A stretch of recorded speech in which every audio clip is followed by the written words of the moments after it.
요걸 가지고 좀 얘기를 할게요. 뭐 필요할 때 제가 펴보라고 하겠지만 얘기 좀 하면서 할게요. 뭐 제목이 연기의 원리라고 되어 있잖아요, 그죠? 그래서 이제 여러분들이 해야 될 일은 사실 연기의 원리를 터득하는 일이에요. 원리를 머리로만이 아니라 몸으로 같이 연기의 원리를 터득하셔야 이제 나만의 연기를, 내 연기를 할 수 있어요. 남이 시키는 연기가 아니라 나의 연기를 할 수 있거든요. 그리고 내 연기를 할 수 있어야 배우는 존재 가치가 생겨요. 오직 저 배우에게서만 이런 것을 볼 수 있다. 그렇지 않아요? 세상에 너무나 많은 배우가 있는데 왜 굳이 이 배우를? 거기에는 그 배우한테서만 뭔가 볼 수 있는 것이 있기 때문에 그래야 된다는 거죠. 그래서 이 배우 한 명 한 명이 굉장히 고유하고, 그 영어로 유니크한 거죠. 유니크해야 되고, 다른 배우들하고는 이렇게 다른 무언가가 있어야 되는 그런 존재가 배우란 말이죠.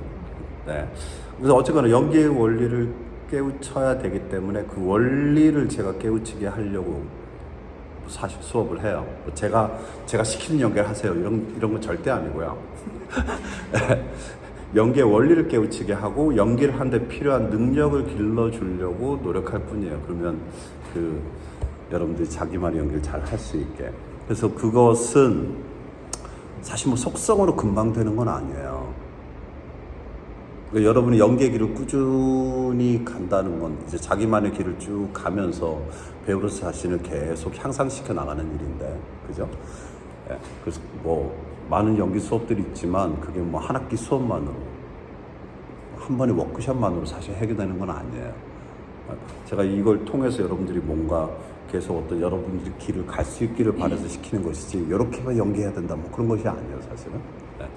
그래서 이제 그 원리와 관련된 얘기를 좀 할게요.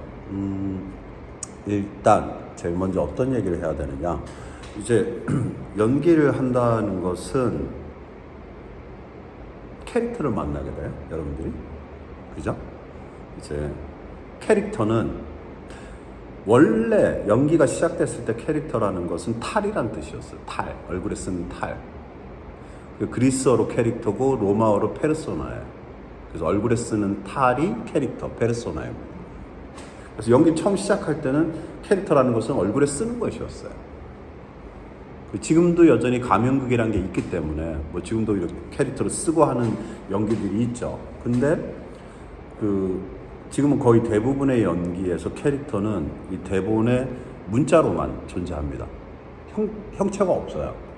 형체가 있어요? 없어요. 캐릭터는 형체가 없습니다. 형체가 없기 때문에 이 캐릭터는 사람들한테 보여지려면 반드시 배우를 만나야만 사람들한테 보여질 수 있어요. 배우를 통해서만 사람들한테 보여질 수 있어요. 그래서 어떤 배우를 만났느냐에 따라서 태어나는 모습이 달라지게 되어 있어요. 같은 캐릭터라도 어떤 배우를 만났느냐에 따라서 다른, 실제 관객이 만나는 캐릭터는 다른 캐릭터가 됩니다. 그래서 결국은 연기라는 게 그 캐릭터를 만나서 그 캐릭터와 배우가 결합하는 일이거든요. 그 결합하는 일이에요. 분리될 수 없게. 분리될 수 없는 하나가 되게 하는 일이에요. 이제 분리될 수 없는 하나가 안 되면 이건 캐릭터고 이건 배우야 이러면 둘이 따로 놀고 있는 상태예요. 저는. 사실 완전히 하나가 된다면 심지어 배우조차도 참 헷갈려야 돼요. 이게 나인지 캐릭터인지 어떻게 생각하면. 관객이 봤을 때 어떤 게 캐릭터가 어떤 게 배우인지 구분할 수 없어야 돼요, 사실. 그 정도로 하나가 되게 결합을 해야 된다는 거거든요. 그럼 그렇게 결합이 일어나려면 캐릭터도 잘 이해해야 되고, 이 캐릭터와 결합하는 나를 잘 이해해야 돼. 나를 어떻게 보냐가 사실은 이 캐릭터와 결합된 결과물을 결정짓기 때문에 나란 존재를 어떻게 보느냐가 되게 중요한 문제가 돼요. 그래서 나에 대한 얘기를 좀 할게요. 나에 대해서. 네. 이제 여러분들이 나랑 연기 수업을 하면서 나란 존재를 어떤 존재로 보고 연기에 임해야 되느냐, 이 말이죠. 네. 자, 나란 존재는 그 지금까지 살아온 삶의 모든 시간들이 이 안에 가득한 그런 존재예요. 응? 그 시간 속에서 여러분들이 의식적으로든 무의식적으로든 경험을 하게 되고, 사실은 의식적인 경험보다 무의식적인 경험이 훨씬 많고 크고 깊고 거대합니다. 내가 의식적으로 한 경험보다 훨씬 더 많은 경험들이 여러분들이 무의식적으로 해요. 여러분 말 어떻게 배웠어요? 의식적으로 배웠어요? 아니죠. 그것만 생각해봐도 알아요. 그죠? 물론 학교에서 의식적으로 한 노력들은 있지만 말이라는 걸 어떻게 배웠어요? 무의식적으로 배웠잖아. 무의식적으로 어떻게 해? 그냥 듣는 것만으로 배운 거 아니에요. 그죠? 그렇게 그냥 보고 듣고 감각하면서 내가 배운 것들이 내가 의식적으로 한 경험보다 훨씬 많아요. 그것이 내 안에 그대로 있다란 믿음을 가지셔야 돼요. 그대로 있다란 믿음. 네. 그 내가 삶의 시간 속에서 그렇게 의식적으로 무의식적으로 한 경험들이 내 안에 이미지의 형태로 저장이 됩니다.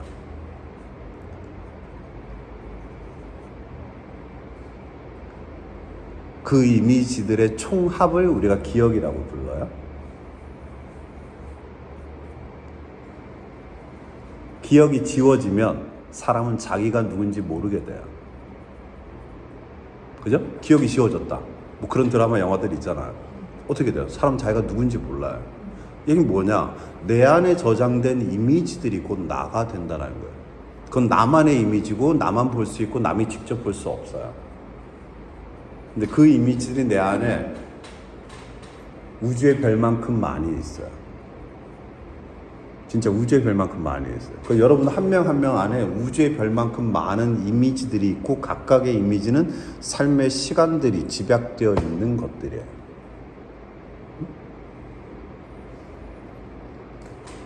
그런 나로 나 자신을 바라봐야 되고, 이 이미지들은 일정 나이가 될 때까지 계속 생성과 소멸을 거듭하면서 계속 팽창을 합니다. 계속. 일정 나이가 되면 머릿속에 지우개가 생겨서 지워지기 시작해요. 즉, 그때까지 여러분들은 고정된 존재가 아니라 계속 팽창하는 존재예요. 우주처럼. 그죠? 우주가 별이 생성과 소멸을 거듭하면서 계속 팽창하고 있다고 믿어지고 있잖아요. 여러분도 마찬가지예요. 그래서 우주의 원리가 여러분 한 명 한 명의 원리에 한 명 한 명한테 그대로 적용이 돼요. 그래서 제가 배우 한 명 한 명을 소우주인 것처럼 생각하면서 대하게 돼요. 저는 여러분 한 명 한 명을 소우주로 생각하고 바라보게 된다. 내 안에 우주가 극과 캐릭터를 통해서 나오게 하는 게 연기다. 이렇게 생각해야 돼. 응?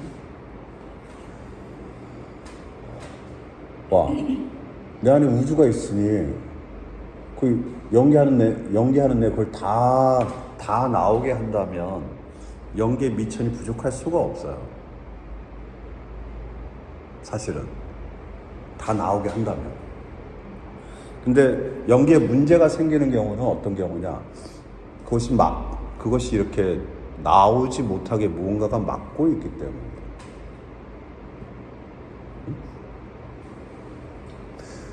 일단 캐릭터가 그것이 나오게 해주는 매개체, 촉매 이런 거라고 생각하면 돼요. 내가 캐릭터를 만나면 이 캐릭터가 내 안에 있는 이 우주의 별만큼 많은 것들, 많은 이미지들, 그것들이 나오게 해주는 매개체가 되거나 촉매가 된다고 생각하면 돼요. 응? 그냥은 안 나오거든요. 뭔가가 나오게 하는 것들이 있을 때 나오는데, 네. 그래서 캐릭터에게 나의 전부를 내어주면 캐릭터가 필요한 것을 가져갑니다. 그런데 내가 나를 전부 내어줄 수 있는 상태가 되어 있지 않으면, 즉 그 얘기는 무슨 얘기냐? 나를 닫고 있으면, 잠그고 있으면, 막고 있으면 그것이 나오지 않는다는 거예요. 이런 상상을 한번 해봅시다. 여기 유리병에 구슬들이 잔뜩 온갖 다른 색깔의 구슬들이 잔뜩 있다고 생각해 봅시다. 응? 손을 넣어서 구슬 꺼내면 처음에는 표면에 있는 것들을 꺼내게 되겠죠? 그다음 가장 깊숙하게 있는 것들 꺼낼 수 있잖아요. 그죠? 내 안에 그런 구슬이 셀 수 없이 많다고 생각해 봐요. 그 중에 이 캐릭터가 내 안에 어떤 구슬을 이렇게 나오게 꺼낸다고 하는 상상해 보세요. 그 구슬을 가지고 이 캐릭터가 만들어진다. 이렇게 생각해 보세요. 그 구슬 하나하나를 이미지라고 생각해도 되고, 그 구슬 하나하나를 작은 나라고 생각해도 돼요. 내 안에는 우주의 별만큼 많은 작은 나들이 있다. 그 작은 나들은 전부 하나의 얼굴을 갖고 있어요. 그 얼굴이 전부 하나의 캐릭터가 되는 겁니다. 그래서 이건 칼 융이 얘기했지만 모든 사람은 최소한 1000개의 페르소나를 갖고 있다. 페르소나가 뭐야? 얼굴에 쓴 내 얼굴에 겉으로 내보이는 얼굴이잖아요. 1000개의 다른 얼굴을 기본적으로 갖고 있다고 칼 융이 얘기했단 말이에요. 제 기준에서는 1000개보다 더 많아요, 사실은. 네. 그래서 너무나 많은 얼굴들이 내 안에 있게 돼요.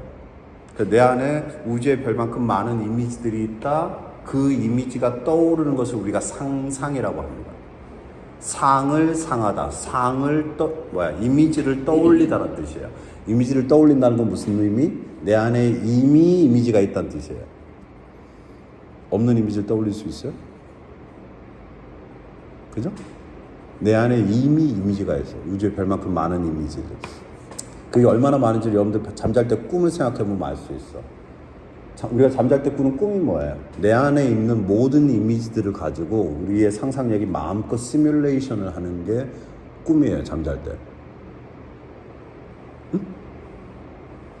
그 꿈에서 본 모든 이미지들이 내 안에 있는 이미지들이에요. 없는 이미지가 떠오르지 않기 때문에. 그죠? 자, 그만 한 점 질문할게요. 꿈에서 불가능한 게 있어요? 없죠? 내가 가진 이미지들만 갖고 상상했을 때 불가능한 것은 없어요. 그걸 여러분이 매일 밤 매일 밤 하세요, 잠잘 때. 오케이? 그것을 받아들이는 것으로 시작하셔야 돼요. 꿈에서 불가능한 거 없어요. 생생한 꿈을 꾸면 그 꿈 현실 같지 않아요? 누군가는 식은땀을 흘리기도 하고 비명을 지르기도 합니다. 너무나 현실 같아서. 그죠? 그게 상상이에요. 그러니까 그렇게 상상할 수 있는 재료와 능력이 여러분한테 이미 있어요. 재료와 능력이 이미 있다. 응? 그런 나를 기꺼이 극과 캐릭터에게 내어준다. 그러면 나와 캐릭터가 결합할 것이다. 라고 믿고 연기하셨으면 좋겠다, 이 말. 자, 이게 그 많은 나들이 현실에서는 다 활성화되지 못해요. 여러분 현실의 삶 속에서 나 자신을 마음껏 드러내면서 사세요? 그러세요? 그러지 못하기 때문에 연기가 하고 싶은 거예요. 네? 현실에서 나의 모든 나들을 드러내고 산다면 연기할 욕구가 생길 이유가 없어요. 현실에서 이미 자유로운데 뭐. 그죠? 근데 현실에는 드러낼 수 있는 나가 있고 드러낼 수 없는 나가 있잖아요. 자, 현실에서 사람들이 드러내는 나만 가지고 그 사람이 전부다라고 얘기할 수 있어요? 누군가 나한테 그렇다고 얘기할 수 있어요? 없죠. 그죠? 근데 연기는 캐릭터를 통해서 현실에서는 드러나지 않는, 활성화되지 않는 나들까지 활성화할 수 있게 해준다 이 말. 응? 우리가 MBTI 좋아하지만 MBTI라는 건 뭐냐? 현실에서 활성화되어 있는 나만 가지고 측정하는 거예요. 그 현실에서의 나에 대한 얘기로는 타당할지 모르나 현실에서는 활성화되지 않은 나에 대해서는 MBTI가 정확하게 얘기해 줄 수가 없어요. 그죠? 여러분 스스로 생각했을 때 내 안에 아까처럼 그렇게 많은 나들이 있을 때 현실에 활성화되어 있는 나는 얼만큼 될까? 나의 전체에서. 활성화되어 있는 나가 많은 것 같아요? 비활성화되어 있는 나가 많은 것 같아요? 그죠? 그렇게 비활성화되어 있는 나들이 캐릭터를 만나서 나오게 되면 평소에 나를 알던 사람들이 쟤 딴 사람 같아 라고 생각할 수밖에 없게 되는 거예요. 왜? 그거 현실에서 내가 드러내는 모습이 아니거든요. 응? 그리고 현실에서 그걸 드러내는 건 안전하지 않아요. 그런데 무대와 카메라 앞은 캐릭터는 그것을 드러내도 괜찮게 해주는 안전장치가 되는 거예요. 안전장치라고. 우리가 놀이동산에 가서 놀이기구를 왜 마음껏 탈 수 있어요? 안전장치가 되어 있기 때문이에요. 안전장치 안 되어 있다면 누가 그거 타겠어요? 그죠? 여러분이 현실과 무대를 정확히 구분해야 돼요. 현실에선 지금 것처럼 잘 사세요. 현실에서 그걸 자꾸 드러내시면 현실의 삶이 어려워지십니다. 네. 네. 하지만 무대 위에만 올라가면, 카메라 앞에만 서면 나는 현실에서 드러나지 않는 그 모든 나들까지 자유롭게 드러낼 수 있는 나가 되기 위해서 캐릭터를 통해서, 극과 캐릭터를 통해서 네? 연결한다. 이렇게 생각하시면 돼요. 그래서 제가 좋아하는 세계적인 연출가가 한 유명한 말이 있어요. X란 배우가 Y란 배우보다 재능이 있다. 이건 틀린 말이다. 정확한 말은 X란 배우가 Y란 배우보다 덜 락이 걸려있다. 즉 덜 닫혀있다. 덜 잠겨있다. 덜 막혀있다가 정확한 말이다. 우리가 자유로운 연기를 잘하는 배우들은 막혀있지 않은, 닫혀있지 않은, 잠겨있지 않은 배우인 거예요. 응? 그러면 무엇이 나를 막히게, 닫히게, 잠기게 하는가를 잘 알면 돼요, 사실. 무엇이 나를 닫히게 하는가? 무엇이 나를 막히게 하는가? 무엇이 나를 잠기게 하는가? 그것과의 싸움이에요. 그것과의 싸움. 나를 주로 닫히게, 막히게, 잠기게 하는 것은 두려움 때문이에요. 인간이기 때문에 모든 인간은 두려움을 가지고 있어요. 응? 무언가를 두려워하기 때문에 닫히고 잠기고 막히게 돼요.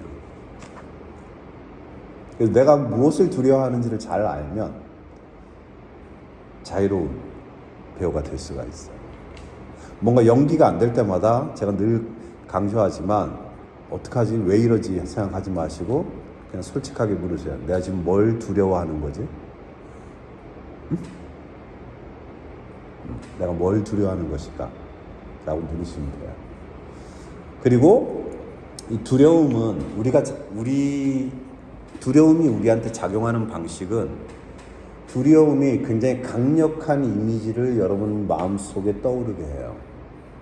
두려움은 굉장히 강력한 이미지를 떠올립니다. 그래서 이 강력한 이미지에 내 눈이 멀게 만들어요. 그래서 그것이 가장 중요한 것처럼 느껴지게 만들어요. 근데 그것을 극복하는 방법은, 그래서 여기서 이제 집중의 문제가 생겨요. 집중한다는 건 무슨 뜻이냐? 무언가를 가장 중요하게 여기다라는 뜻이거든요. 내가 두려움이 보게 하는 그 이미지를 중요하게 여기는 상태가 아니라 내가 정말로 가장 중요하게 여길 것을 가장 중요하게 여겨야 두려움에서 벗어날 수 있어요. 응? 우리가 집중하다, 저와의 수업에서 집중하다는 무슨 뜻이냐? 가장 중요하게 여기다는 뜻이에요. 이 세상에 이것에 집중하라고 하면 그 순간 이 세상에 이거보다 더 중요한 것은 나에게 없는 것처럼 여기는 것. 그것이 집중하는 것이에요. 어떻게 보면 그게 연기적 재능이라고 할 수 있어요. 그리고 그 집중력이 상상력과 하나로 결합되어 있어요. 배우들이 집중이 안 된다라고 얘기할 때 집중이 안 된다는 게 무슨 뜻이냐? 다른 것을 중요하게 여기고 있다는 뜻이에요. 딴 데 신경 쓰고 있다. 딴 것을 중요하게 여기고 있다는 뜻이에요. 사실 그것이 중요하지 않은데. 응? 사실 그것이 중요하지 않은데. 중요하면 중요하게 여기라고 하겠죠. 근데 사실 그것이 중요하지 않은데 나도 모르게 내가 가진 두려움으로 인해서 그것에 신경 쓰고 그것을 중요하게 여기고 있기 때문에 집중이 안 되는 거예요. 이 집중력은 여러분한테 이미 잘 길러져 있어요. 집중력과 상상력이 연기의 필수적인 능력인데 이것도 여러분한테 이미 잘 길러져 있어요. 쉽게 얘기하면 딴 생각하는 능력이야. 삶에서 딴 생각 때 하세요, 안 하세요? 하는 게 아니라 맨날 하잖아. 속으로 맨날 딴 생각해요, 안 해요? 하죠. 그게 집중력이란 말이에요. 응? 그 딴 생각하는 능력이 집중력이고 상상력이에요, 사실은. 두 눈 멀쩡하게 뜨고. 그죠? 학창 시절에 특히 많이 하셨잖아. 왜? 눈 감고 있으면 잠잔다고 혼나니까. 두 눈 멀쩡하게 뜨고 딴 생각도 많이 하시잖아. 그게 집중력과 상상력인데, 내가 그 딴 생각을 골똘히 하면 선생님 수업하는 소리 들려요, 안 들려요? 안 들리잖아. 귀에 음악 꽂고 음악 듣다가 어떤 딴 생각을 했을 때 이 귀에 꽂은 음악이 들려요, 안 들려요? 안 들리잖아. 다들 그런 집중력과 상상력을 이미 갖고 계세요? 안 갖고 계신 것처럼 굴지 말라 이 말이에요. 제가 항상 얘기하는데 그런 능력이 이미 여러분한테 있어요. 안 갖고 계신 것처럼만 안 갖고. 그게 왜 그런 게 가능하냐? 내가 그것을 그 순간 선생님 수업이 중요했으면 선생님 수업을 듣겠지. 딴 생각하는 그것이 중요하니까 그것을 중요하게 여기기 때문에 가능해지는 거란 말이야. 그 연기도 캐릭터는 항상 무언가에 누군가에 집중해 있어요. 자기 자신에게 집중해 있지 않습니다. 응? 그 캐릭터가 집중하는 것에 집중하는 것이 나와 캐릭터를 하나로 만드는, 연결하는 방법이에요. 캐릭터는 자기 자신에게 집중해 있지 않아요. 항상 무언가, 누군가에 집중해 있습니다. 연기를 잘하는 방법은 캐릭터 자체에 대해서 생각한다고 연기를 잘하게 되는 게 아니라 캐릭터가 집중하는 것, 캐릭터가 중요하게 여기는 것을 정말로 중요하게 여기면 연기를 잘하게 되는 거야. 내가 그것을 막지 않으면. 그래서 많은 경우 하는 조언이 나를 잊어버렸을 때 가장 나다워진다. 나를 잊어버렸을 때 내가 자유로워진다. 나를 잊어버렸을 때 가장 연기를 잘하게 된다. 그거예요. 네, 나의 아저씨 이지안이 하는 말이죠. 달릴 땐 내가 없어져요. 근데 그때가 진짜 나 같아요. 빌리 엘리엇에서 빌리가 얘기하죠. 춤출 때 내가 사라져요. Like electricity. 전기처럼. 근데 그때가 나는 것 같은 기분을 느낀다. 자유로움을 느낀다. 이렇게 얘기하잖아요. 그죠? 그래서 가장 나다워야 되는데 그 역설이 나를 잊어버렸을 때 가장 나다워진다는 거예요. 왜 나를 잊어버렸을 때 가장 나다워지냐? 나를 막고 있는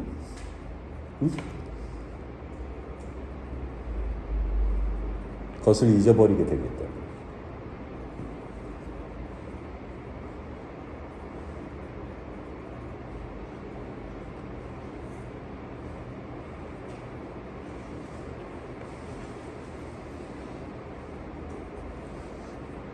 그 다음에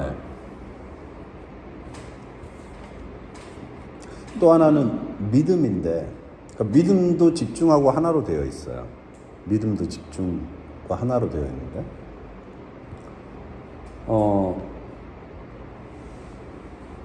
이게 믿음, 집중, 상상 분리할 수 없어서 말씀을 드리는데, 믿으면 가능해지고 안 믿으면 가능해지지 않습니다. 그게 믿음의 힘이거든요. 근데 이 믿음의 힘은 집중과 상상이 결합된 것에서 나오는 힘이에요. 내가 가능하다고 믿으면 가능해져요. 근데 가능하다고 믿지 않으면 가능하지 않습니다. 응? 세상은 가능성을 믿는 사람들과 가능성을 믿지 않는 사람들로 나눠져 있어요.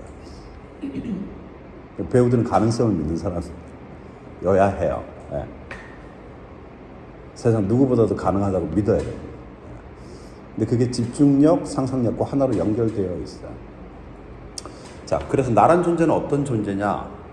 지금까지 살아온 나의 삶의 모든 시간들, 의식적, 무의식적 경험들이 내 안에 집약되어 있는 존재고, 고정된, 정지되어 있는 존재가 아니라 계속 변화, 발전하는 가능성, 무한 가능성을 가진 존재예요.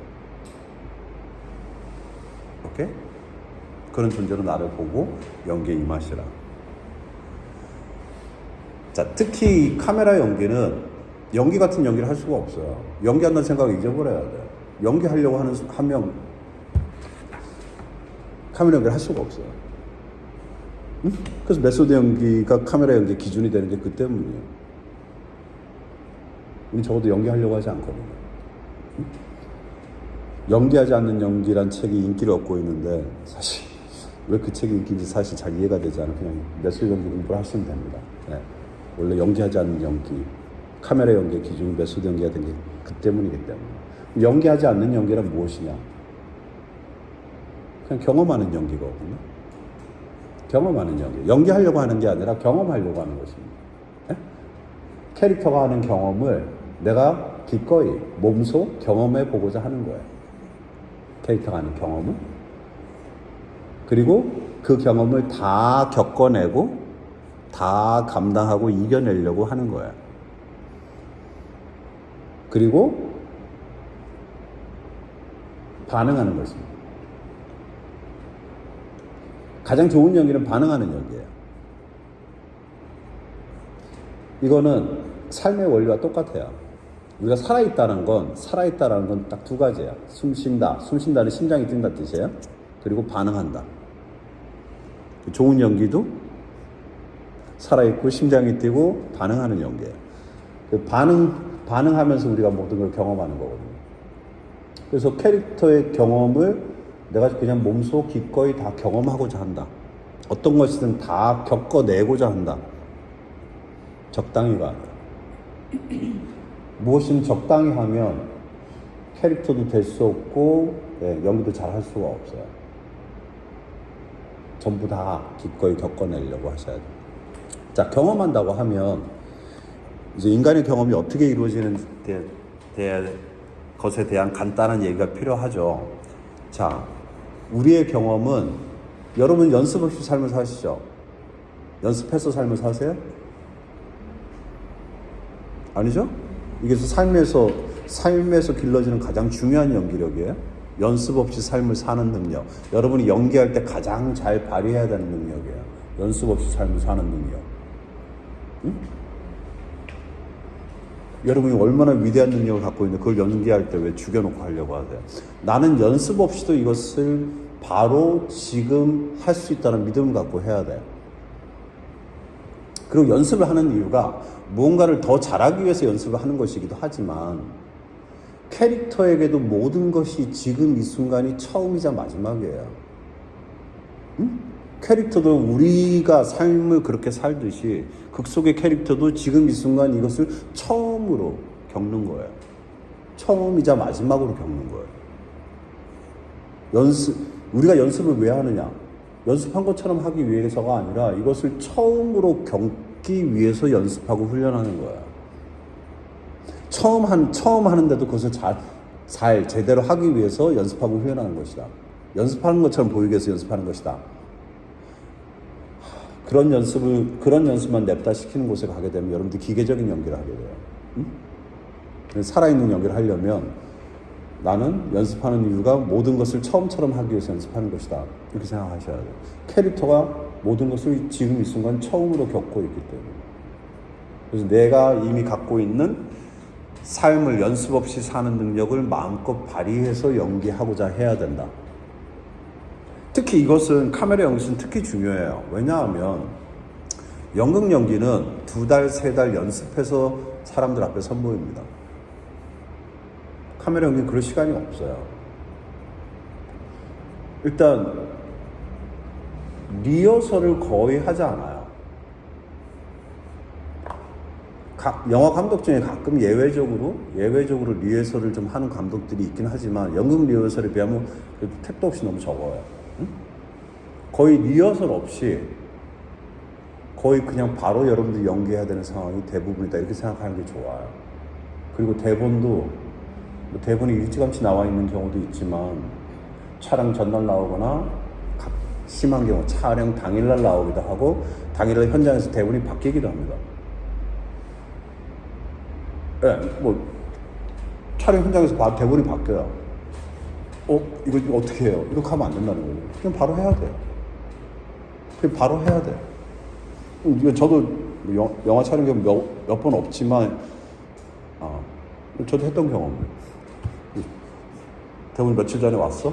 그 대본 숙지 다 했어? 현장에 갔더니 대사 다 바꿨어. 기겁하지 않는다는 거죠. 바로 한다. 저도 훈련을 받고 나서 바뀐 게 그건 것 같아요. 바뀐 게. 어떤 상황이 되든 기겁하지 않아요. 그냥 바로 해야 되면 바로 합니다. 바로 해야 될 땐 뭘 믿어야 돼요? 이걸 바로 해도 연습 없이 삶을 사는 나가 가진 능력을 믿고 바로 해도 내가 할 수 있다라고 믿고 하는 거예요. 그때 온갖 걱정, 염려, 두려움에 이걸 연습도 안 했는데 어떻게 제대로 하지? 못하면 어떡하지? 이런 생각해봤자 아무 도움 되지 않아요. 현장에서 오로지 해내는 옵션밖에 없거든요. 해내려면 나의 집중이 그냥 이것을 해내는 데만 가야 돼요. 다른 것에 집중을 소비할 여력이 없습니다. 지금. 그냥 해야 돼요. 네? 네. 그래서 많은 경우 그래서 영화나 드라마 대본들은 설명이 많이 있어요. 왜? 배우들이 이 대본을 깊이 연구해서 이것으로부터 무엇을 알아낼 시간적인 여유가 없다는 걸 알기 때문에. 감독도 마찬가지고. 그리고 약간 배우들의 그런 능력을 믿지 못하는 것도 있어요. 작가들이. 이런 거 읽어내지 못할 것이다. 안 적어주면. 네? 그런데 연극 대본들은 그런 설명이 일체 없거든요. 여기서 우리가 이게 영화 드라마 연습을 하지만 한 가지 여러분들이 생각해야 되는 건 그거예요. 전 세계적으로 연기를 잘하는 배우들은 전부 연극 배우들이에요. 연극 배우들 데려와서 쓴 거야. 응? 이유가 뭘까? 자, 연극 영화과가 있어요? 영화과에서 연기 가르치지 않아요. 응? 전부 연극과에서 가르치죠. 뭐 우리나라에는 약간 과의 인기를 얻으려고 영화과라고 이름해놓고 연기 가르치는 데가 있긴 한데 그거는 그 때문이에요. 근데 뭐 저도 세종대가 영화과잖아. 그 연기는 전부 영국 연기 배워요. 영화 연기 가르치지 않아. 응? 그 이유가 뭘까? 그래서 생각해 봐야 된다. 이유가 뭘까? 왜 연기를 잘하는 사람들은 연극을 통해서 길러질까에 대해서 생각하긴 해야 돼요. 요즘 카메라 연기 연습만 열심히 하면 연기를 잘하게 될 것 같지만 그러지 않습니다. 사실은. 우리나라도 순전히 카메라 연기만을 통해서 좋은 배우가 된 케이스는 거의 없어요. 이병헌, 전도연 한 2명 정도? 나머지 전부 영국 배우들이잖아요. 근데 이병헌은 처음에 연기를 되게 못했다가 이제 어느 시점부터 잘하게 됐는데 대부분의 배우는 연기 그렇게 못하면 다시 연기할 기회가 주어지지 않거든요. 근데 이병헌은 계속 기회가 주어졌으니까 가능했고, 근데 전도연은 뭐 처음부터 워낙 대단하게 했으니까. 근데 영화에서만 했는데 굉장히 위태로운 쉽지 않은 역할들, 그런 연기들을 잔뜩 했어요. 쉬운 연기를 한 적이 없어. 그걸 통해서 연기를 잘하는 배우가 됐기 때문에. 응? 근데 그걸 제외한다면 거의 나머지 연기 잘하는 배우는 전부 영국에서 내려왔단 말이에요. 그 이유가 뭘까를 생각해 봐야 돼요. 그러니까 깊이 이 극과 인물을 탐구하고 그걸 라이브로 하고 중단 없이 카메라는 계속 끊어가잖아. 그죠? 근데 멈추지 않고 그것을 쭉 하는 것을 길러지는 능력이 있기 때문에. 그래서 뭐 우리가 이 영화 드라마의 장면을 하는데 이제 이 영화 드라마 대본을 가지고 연기 연습을 하는 수업이에요. 사실 카메라 연기를 하기 위해서 이제 매체를 넘나드는 배우가 되려면 매체의 특성에 따라서 연기를 달리할 수 있어야 돼요. 오케이? 근데 사실 카메라 연기에 필요한 기술적인 것은 쉽게 적응할 수 있어요. 그닥 크게 오래 걸리는 일이 아니야. 그 기술적인 면에 적응하는 것은 크게 오래 걸리지 않아요. 송강호가 카메라 연기 듣고 지금 대한민국 최고 배우가 됐을 것 같아요. 카메라 연기는 그런 수업 자체를 들은 적이 없을 거예요. 송강호는 장담컨대. 예, 첫 영화에 가기 전에 대학로에 술만 먹고 깽판 치는 유명한 이런 얘기 하면 안 된다. 네, 제가 영화 제작자님한테 들었어요. 그분이 처음 송강호를 영화에 캐스팅하신 제작자님이라서. 근데 대학로 밤만 되면 술 먹고 이렇게 난리치던 얘를 데려다가 영화 시켰다고. 예, 그렇게 얘기하시던데 뭐 카메라 연기 수업 들어서 뭐 영화 배우가 됐겠어요? 뭐 황정민 또 누구 있나? 설경구, 김윤석, 심지어 뭐야? 걔 누구죠? 뮤지컬을 하는 조승우. 조승우도 첫 영화 생각하면 연기가 너무 형편없는데. 네. 어쨌거나 지금 뮤지컬만 하면 뭐 티켓이 매진되는 배우가 돼 있잖아. 그래서 이 뭔가 라이브로 연극은 라이브니까 라이브로 사람들 앞에서 공연하면서 길러지는 이 어떤 아우라? 이 아우라가 되게 중요해 배우한테는. 그래서 한 명 한 명이 태양 같은 존재가 되셔야 돼요. 태양 같은 아우라가 필요하고 그 태양으로부터 뻗어나오는 햇살이 온 태양계를 비추듯이 나에게서 나오는 빛이 사람들을 비추는 존재가 돼야 된다. 응? 자, 우주의 가장 보편적인 현상은 중력이에요. 맞죠? 가장 보편적인 현상은 중력이에요. 에너지가 큰 쪽에 에너지가 작은 쪽이 끌리게 되어 있어요. 그죠? 끄는 힘을 우리가 뭐라고 불러요? 매력이라고 불러요. 매력. 배우는 매력적이어야 돼. 매력적이라는 게 무슨 의미야? 사람의 생각과 마음을 끄는 힘을 가져야 된다 이 말이야. 그러려면 다른 사람보다 내 에너지가 커야 그 사람이 끄는 힘이 생겨요. 내가 가진 에너지가 작으면 어떻게 돼? 끌린단 말이야. 응? 나보다 큰 에너지에 나는 끌리고 내가 크면 다른 사람들이 나한테 끌리게 되어 있어요. 되게 간단해요.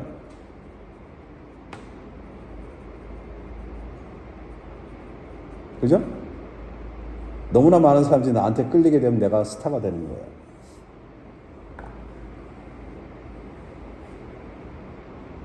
그래서 큰 존재가 돼야 되는 거야.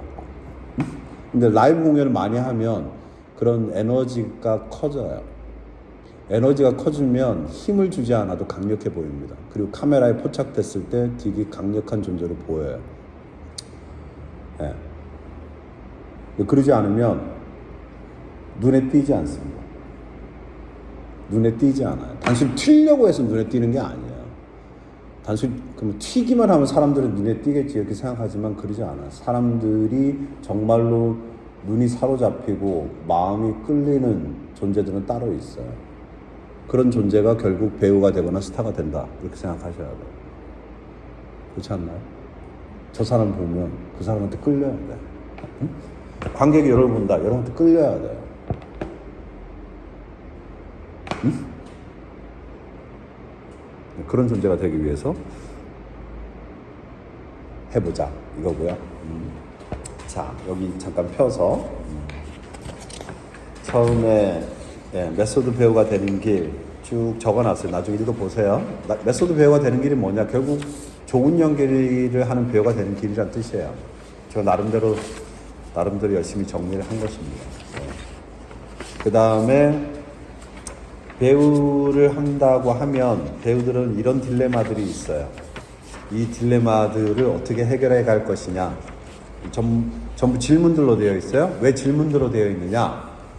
이 질문에 쉽게 답을 찾으려고 하지 마시고 그냥 계속 질문을 하시라. 응? 이게 또 한 가지 중요한 태도인데 질문을 계속 하세요. 금방 답을 얻으려고 하지 말고. 제가 쓴 책에 있는데 내가 배우가 된다, 연기를 한다는 건 내 연기 인생에 함께할 질문 하나를 찾는 것이나 다름없다. 응? 그 질문을 찾는다면 난 좋은 연기의 여정을 갈 수 있을 것이다. 그 답은 그 여정이 끝날 때쯤 찾아질 것이다. 이렇게 믿고. 그래서 우리는 답이 없는 상태를 잘 견디지 못하기 때문에 빨리 쉬운 답을 찾으려고 해요. 응? 근데 그런 것들은 되게 진짜 답이 아닙니다. 내가 질문을 계속하면 내가 그것을 계속 생각하는 상태로 있게 돼요. 우리가 뇌과학적으로 얘기해서 우리가 하는 생각의 5%만 의식할 수 있어요. 내가 이런 생각을 한다는 걸 알 수 있는 게 5%밖에 되지 않아. 내가 하는 생각의 95%는 내가 그런 생각을 한다는 걸 몰라요. 그 부분이 되게 중요해요. 응? 내가 질문을 하면, 의식적으로 질문을 하면 내가 의식할 수 없는 95%가 그것을 계속 생각하는 상태가 돼요. 근데 의식적으로 생각해서 의식으로 답을 찾으면 이것만 갖고 하려고 하거든. 근데 극과 캐릭터에 대해서도 그냥 질문하고 그냥 계속 그 질문이 같이 있는 상태가 되면 내 몸 전체가 뭔가 그래서 계속 생각하는 상태가 되면서 어느 시점에 뭔가 답이 찾아질 것이다. 이렇게 믿음이 좋아요. 딜레마 얘기가 있고요. 배우가 캐릭터가 필요하기도 하지만 캐릭터가 배우를 필요로 한다. 자, 연기를 한다는 건 뭘까?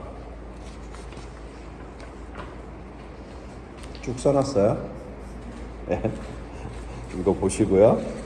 자, 거기 이제 여기 펼게 캐릭터가 뭐냐. 자, 캐릭터라는 건 뭐냐 하면 극이 제시하는 인간상이에요. 극이 제시하는 인간상. 응? 그걸 다른 말로 쉽게 얘기하면 가장 어떠한 인간, 가장 어떠한 사람이란 뜻이에요. 형용사로 표현해서. 이 형용사는 되게 그 사람의 성격, 인성을 표현하는 형용사여야 돼요. 그래서 예를 들어서 가장 강인한 인간, 가장 꼿꼿한 인간, 가장 당당한 인간, 가장 비겁한 인간, 응?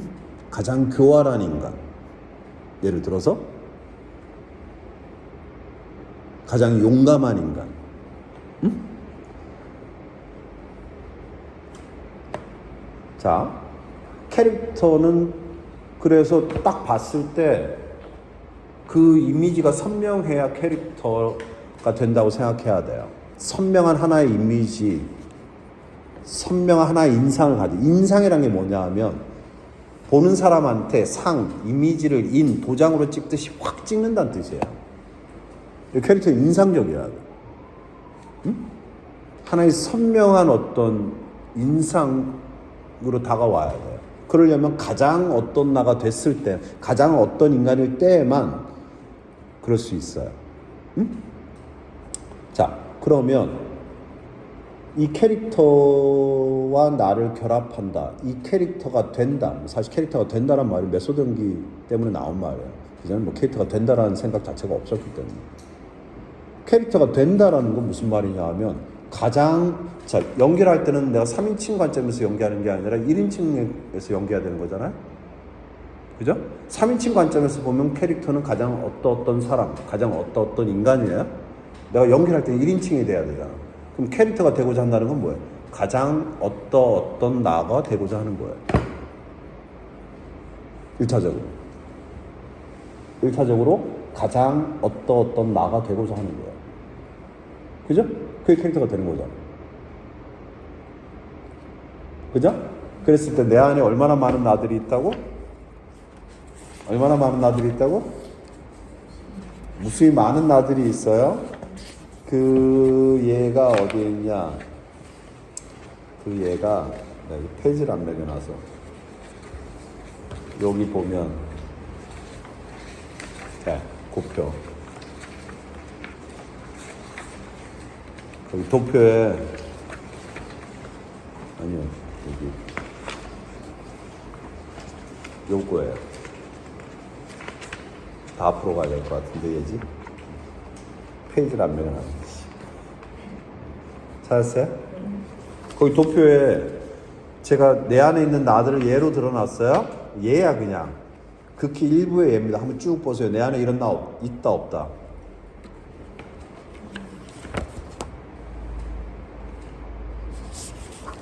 내 안에 이런 나가 있다 없다 체크해 보세요.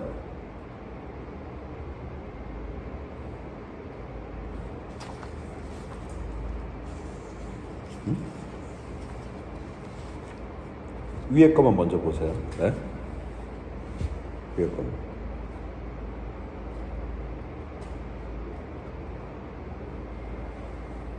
저 안에는 이런 나는 없는 것 같아요. 손 드세요. 있어요? 없잖아. 그죠? 요 각각의 나가 하나의 캐릭터라고 생각하면 돼요. 가장 용감한 인간으로서의 캐릭터를 만나면 나는 가장 용감한 나가 되고자 하는 거예요. 그게 캐릭터가 되는 거야. 응? 뭐야? 뭐 가장 버릇없는 인간, 가장 예의 없는 인간, 버릇없는 인간이라는 캐릭터를 만났어. 그럼 내가 가장 예의 없는 버릇없는 나가 되고자 하는 거야. 응? 그 각각의 나가 각 하나의 얼굴을 갖고 있어요.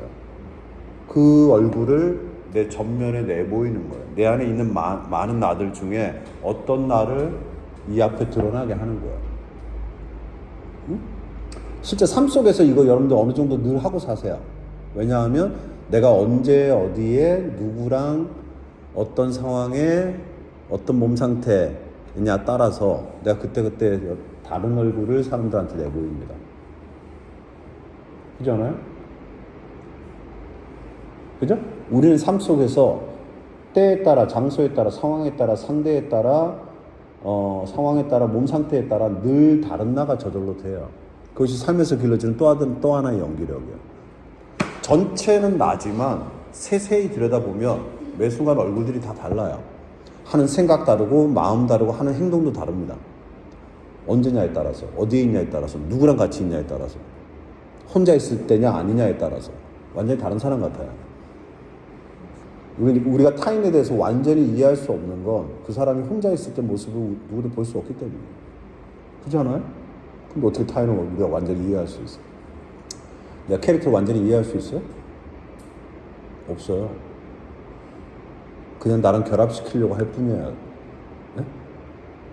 캐릭터를 완전히 내가 머리로 분석할 수 있다는 건 내가 어떤 인간을 머리로 다 분석 가능하다고 여기는 건데 그건 그렇지 않아요. 캐릭터 중에 캐릭터는 유형이 있어서 단순한 캐릭터들이 있습니다. 극 속에 단순한 캐릭터들이 있어요. 그런 캐릭터는 대개 하나의 얼굴만 갖고 있어요. 그런 캐릭터는 이해할 수 있어요. 분석할 수 있고. 근데 우리처럼 복잡한 인간으로서 이렇게 중요한 캐릭터는 좀 복잡한 인간이란 말이에요.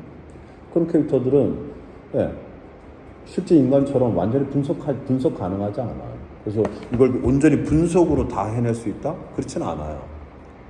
분석 불가능한 것들이 있고 그 분석 불가능한 것 때문에 배우가 필요한 겁니다. 나는 완전한 분석이 불가능한 존재거든요. 여러분 가령 현주를 누군가가 완벽하게 분석할 수 있어요? 나도 내 자신을 다 모르겠는데? 여러분 나 자신에 대해서 다 안다고 느끼세요? 가끔은 나 왜 이러지? 나 미쳤나 봐 이런 생각 안 하세요? 나도 나 자신을 모르는데 그죠?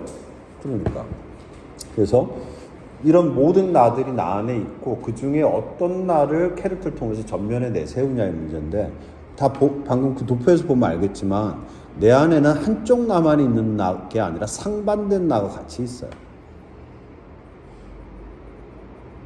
상반된 나들이 같이 세트로 같이 있습니다. 항상 낮과 밤처럼 음양처럼. 응? 그래서 삶 속에서 어떤 나들이 더 활성화되어 있어요. MBTI도 마찬가지잖아요. 상반된 두 개 사이에 내가 어디 있냐를 측정하는 거잖아요.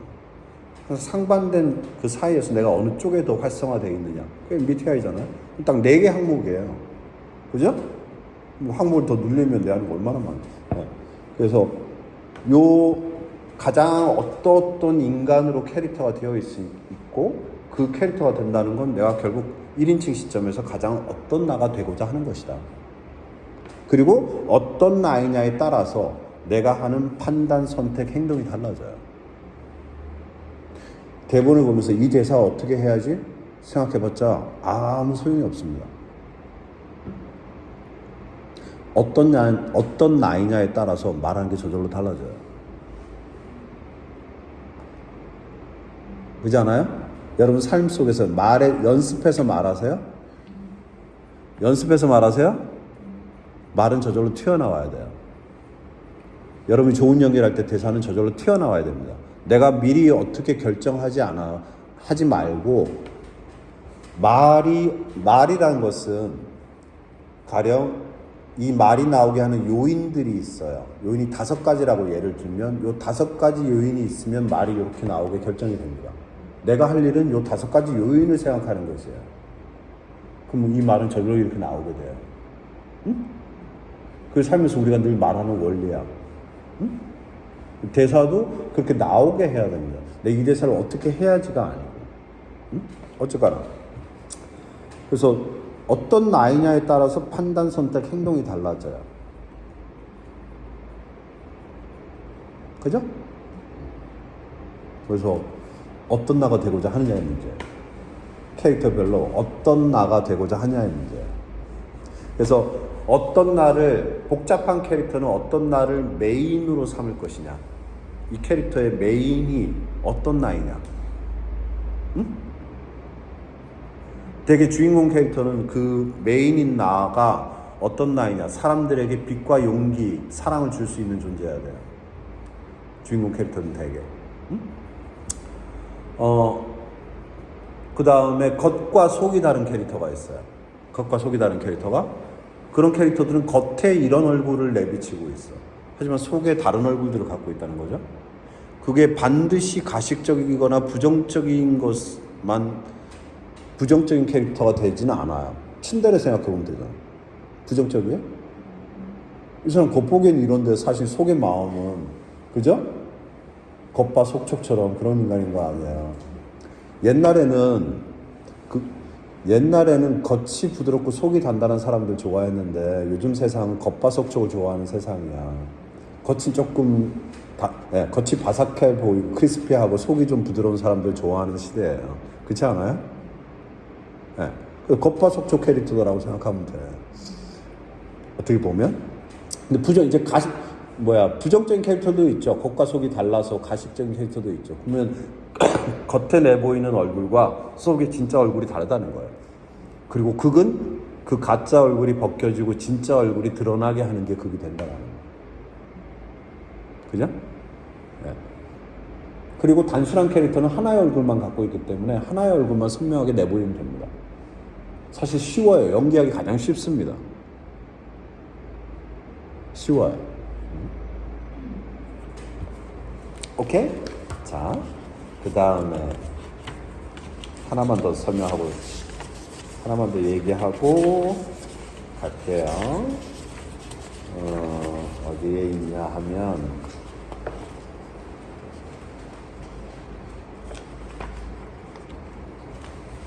여기 있다. 요걸 찾아야 있어요. 뒤쪽에 있어요.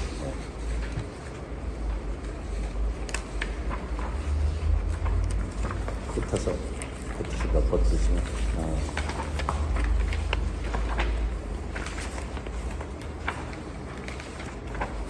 끝에서 8번째 장인 것 같아요.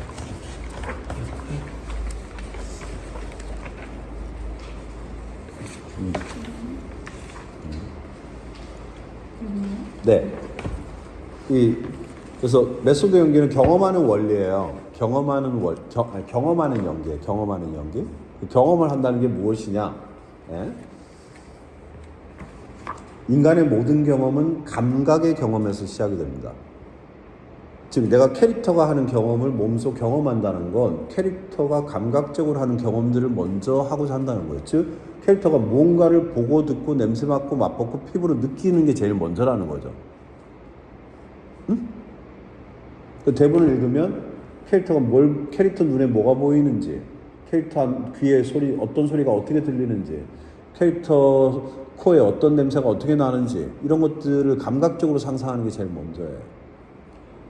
응? 그래서 감각적으로 우리가 감각하거나 인지하거나 인식을 하는 게 제일 먼저고요. 그러면 그걸 하게 되면 저절로 머릿속에서 이미지가 떠오르게 돼요. 머릿속에서 이미지가 떠오르는 것을 우리가 생각, 기억, 상상이라고 부릅니다. 사실 이미지가 떠오른다는 관점에서 그 모든 것을 상상이라고 부를 수 있는데 우리가 구분지서 얘기하는데, 기억이라고 부를 땐 이전에 있었던 일들이 떠오를 때 우리가 기억이라고 부르고, 상상이라고 부를 땐 아직 일어나지 않은 것을 떠오르게 될 때 그것을 상상이라고 하고, 그 다음에 생각, 생각은 그것을 통합한 것인데, 우리가 생각을 한다는 것은 무엇이냐 하면 우리 머릿속으로 이미지가 빛의 속도로 지나간다는 뜻이에요. 우리가 말을 한다는 건 생각을 하기 때문에 말을 할 수 있는 것인데, 말하는 것도 마찬가지예요. 내가 머릿속으로 지금 빛의 속도로 이미지가 지나가고 있기 때문에 내가 여러분한테 말을 할 수 있는 겁니다. 근데 이게 빛의 속도로 지나가니까 내가 이미지를 보고 있다는 걸 전혀 의식할 수 없어요. 근데 그걸 보고 있지 않다면 우리는 말을 할 수 없어요. 생각의 화폐는, 뇌과학에서 얘기한 건데, 생각의 화폐는 이미지거든요. 응? 우리는 이미지로 생각을 합니다. 빛의 속도로 지나가니까 그 이미지를 본다는 걸 의식할 수 없어요. 근데 그 이미지가 잠시 멈추거나 느려질 때 내가 이미지를 보고 있다는 걸 의식할 수 있을 뿐이에요. 그래서 어쨌거나 감각을 하게 되면 이미지가 반드시 떠오르게 되어 있어요. 그것에 의해서 마음이 움직이고 그 마음이 뭔가를 느끼게 됩니다. 그러면서 행동하게 되죠.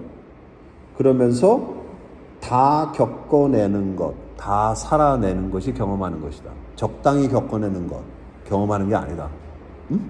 인피니트 에이크 보셨잖아요? 주제가 뭐예요? 다 겪어내는 것. 그것이 삶이고 인생이고 사랑이라는 거 아니에요. 그죠? 네. 다 겪어내는 것, 다 살아내는 것. 그게 경험하는 것이다.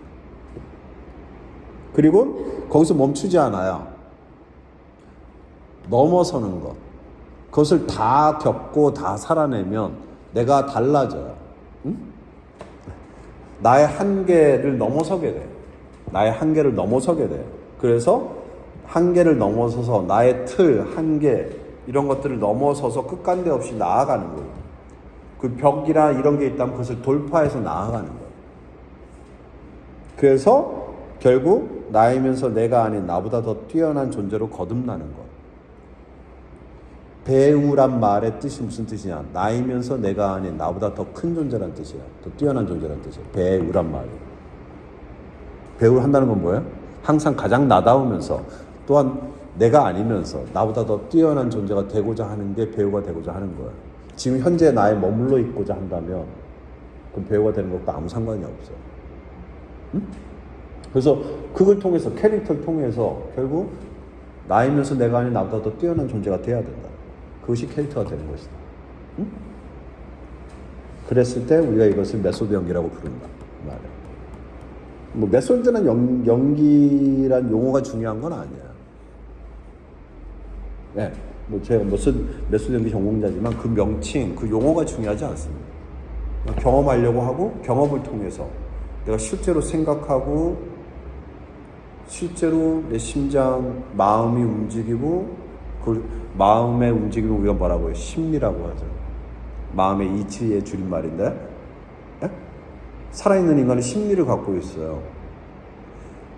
이 메소드 연기가 나오기 전에 연기는 심리라는 게 없는 연기였어요. 사람의 마음이 배제된 껍데기만 있는 연기들이었단 말이에요. 근데 메소드 연기가 나오면서 완전히 바뀌었거든요. 심리, 이 마음의 움직임이, 응? 그것으로부터 캐릭터의 말과 행동이 나오는. 그리고 극 속에 있는 모든 것을 캐릭터가 다 겪으면서 넘어서고 끝간데 없이 나가서 뭔가 새로운 존재로 거듭나는 것. 이것이 캐릭터의 여정이고 배우의 여정이다. 그것을 해보려고 한다. 극과 캐릭터를 만날 때마다 내 기꺼이 그것을 해보고자 한다. 이렇게 생각하시면 되겠어요. 휴. 네. 이것만 설명해도 여름 내내 좀 짤막하게 요거 갖고 왔지만, 네, 제가 여기저기 제가 쓴 책에 있는 거 조금, 책에 없는 것도 몇 가지 있긴 하지만, 네, 여기다 모아 갖고 왔는데 혼자서 보시고, 네, 연기의 원리를 더 터득하고 싶다면 제 책들을 구해서 읽어보시면 되겠습니다. 네, 제가 그러려고 해놨기 때문에. 네.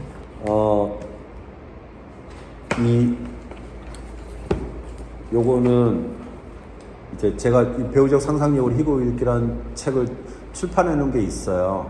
그 다음 후속작인데 뭐 이건 언제 출판하게 될지 아직 기억은 없어요. 출판할 수 있을까?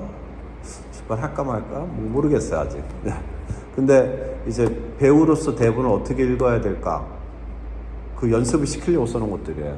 그래서 갈매기 이 현대적인 연기의 시작이 갈매기로 시작되기 때문에 갈매기란 대본, 서브텍스트라는 게 안톤 체홉의 갈매기로부터 처음 시작이 됐어요. 그전에 서브텍스트란 개념이 없었어. 안톤 체홉이란 작가가 나오면서 서브텍스트란 말이 생겼어요. 즉 대본이 서브텍스트라는 게 뭐냐면 말하지 않는 것들이 잔뜩 들어있는 대본으로 바뀐다 이 말이에요. 그전에는 캐릭터가 어떻게든 말로 하려고 하거나 말하지 않는 것이 별로 없었는데 안톤 체홉의 대본 처음 나왔을 때 아무도 그 대본을 스타니슬랍스키 제외하고는 아무도 그 대본을 알아보지 못한 게 그 때문이에요. 너무 재미가 없어. 왜? 말하지 않는 게 잔뜩인데 그걸 알아보지 못하니까. 저도 처음 체홉을 읽었을 때 그랬었고 연기 훈련, 이 메소드 훈련 받기 전에 체홉을 읽었을 때 너무 재미없었어요. 뭐 이따위 대본이 있지? 근데 메소드 연기 훈련 받고 대본을 봤더니 너무 재밌는 거야. 뭐 어떻게 대본을 이렇게 쓰지? 완전히 다른 대본으로 읽히는 거죠. 왜? 적혀있지 않은 걸 보게 되니까. 그것을 보는 재미거든요. 그래서 갈매기를 어떻게 읽어야 될지. 그 다음에 이 테네시 윌리엄스가 이 메소드 연기가 태어난 액트 스튜디오 작가거든요. 그 액트 스튜디오는 배우들이 있지만 거기 감독, 극작도 같이 있어요. 그래서 왜 셋의 협력을 되게 중요하게 여기기 때문에 메소드 연기가 태어난 액트 스튜디오가 그렇게 탄생한 대표적인 작품이 욕망이나 이름의 전차예요. 엘리아 카잔이라는 액트 스튜디오 감독, 공동 설립자이기도 하고, 그 다음에 테네시 윌리엄스라는 액트 스튜디오 작가, 말론 브란도라는 액트 스튜디오 메소드 배우, 셋이 결합돼서 나온 전설적인 작품이 되는 거거든요. 근데 그래서 미국의 체홉이라고 불리는 테네시 윌리엄스가 쓴 여름과 연기랑 그 다음 욕망의 의미로 가는 전차, 그것을 제가 대부분 분석하는 거 어떻게 읽어야 될지 적어놨고, 마지막은 미스터 션샤인 장면들을 제가 좀 분석해놨어요. 사실 이제 TV 드라마 대본들은 이렇게 상세하게 분석할 대본이 거의 없는데 그만큼 분석할 깊이가 없는 것들이 너무 많고 작가들이 설명을 거의 다 해놔서, 근데 미스터 션샤인은 출판된 대본도 없고 하다 보니까 그냥 제가 받아 적어서 좀 분석을 해놨어요. 그리고 미스터 션샤인 대사들은 약간 서브텍스트가 많은 대사들이어서 분석할 가치가 있겠다 싶어서 제가 좀 써놨으니까 읽으시면서 대본을 보는 눈을 기르세요. 결국 대본을 갖고 여러분들 연기를 하기 때문에 대본을 보는 눈, 극과 캐릭터를 보는 눈, 서브텍스트를 보는 눈이 여러분의 연기를 결정지어요. 여러분들이 보지 못하는 건 읽어낼 수 없고 읽어낼 수 없는 건 연기할 수 없거든. 그럼 내가 읽어낼 수 없는 거 누가 저한테 알려주세요, 읽어주세요 이런 존재로 있게 돼요. 자기 연기를 하려면 어떻게 해야 돼? 내가 이걸 스스로 읽어낼 수 있어야 되잖아. 스스로 읽어낼 수 없으면 저한테 이거 좀 알려주세요 라고 기다리는 존재가 된단 말이에요. 내가 스스로 읽어낼 수 있는 존재가 돼야 내 연기를 할 수 있죠. 그죠? 그래서 자꾸 대본에 읽는 눈을 길러야 된다. 대본을 뭐 여기 적힌 식으로만 읽을 필요는 없지만 이렇게 읽어보면 대본 보는 눈이 길러질 것이다. 이렇게 생각하고 자꾸 읽으세요. 응? 네. 그래서 뭐 갖고 다니실 필요는 없지만 네, 그렇게 읽어주시면 되겠습니다. 네. 오케이. 일단 여기까지 하고 잠깐 쉬어야 되겠지?